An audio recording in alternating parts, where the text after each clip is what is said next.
And you have an urgent message at the very top. And it says with a message this urgent, you have to make it this clear. So yeah, go ahead and tell us about it. Well, Steve, it's my belief that we're really at an important crossroads in our country. I've been chronicling a lot of what's been going on in the country over 17 years on the air. And I've been really distressed to see what's happened to our country. I see our country really suffering right now. I hear it from the people that I talk to, hear it from the callers, and I just know it from my research based on economic data, based on what I see is going on overseas, what I see is going on with our national security, and what I see what's going on at the border, our debt situation.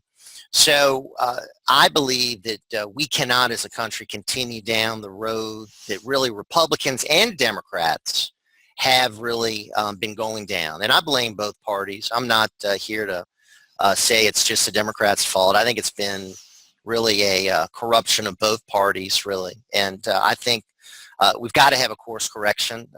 We've got to have a new direction for this country. We just can't keep going down this road. So that's why I wanted to get this out prior to the election, and got it out. Yeah, so 4 months before the election, hopefully enough time to make an impact. And actually it says the book provides readers with the formula for a victory in November and the type of change our country desperately needs to not only survive, but in the words of Donald Trump, to make America great again. And as I scroll down, again, it says the election may be America's last chance to elect a real conservative or change agent as president. If we fail to stop the deadly march of liberalism, the negative consequences for America will be devastating. Well, President Obama was a change agent, though, right? Right, and he promised hope, he promised change, but really in a lot of respects, Steve, I really see him as a continuation of Bush. Bush took our national debt from roughly 5 trillion to 10 trillion. Obama has taken our national debt from roughly 10 trillion. It'll be about 20 trillion by the time he leaves. Bush added all kinds of different government programs and entitlements. Obama has added, of course, the stimulus. He had Obamacare.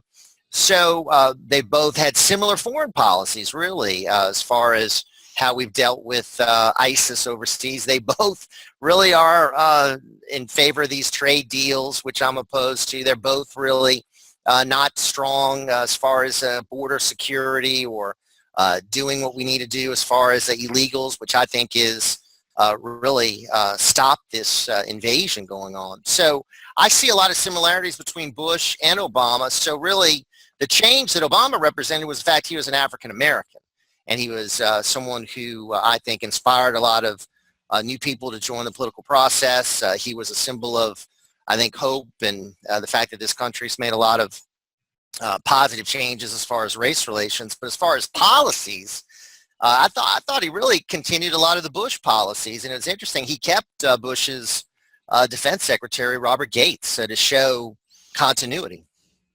Sure. So here off to the side, Bart, you referring to the different issues and hard facts, and as you mentioned earlier, debt, the borders, terrorism, weak leadership. So of those four, which does your book address as being the most important problem? It really talks about all four, but I'd say I think our fiscal situation is something that is of most concern to Americans. I think Americans want a border that's secure. They want ISIS to be defeated. They're worried about terrorism, but I think people want to have an opportunity for the American dream, and I do think fewer and fewer people are able to really access that American dream. I think people are struggling. I think people are having a hard time providing for their family on one income.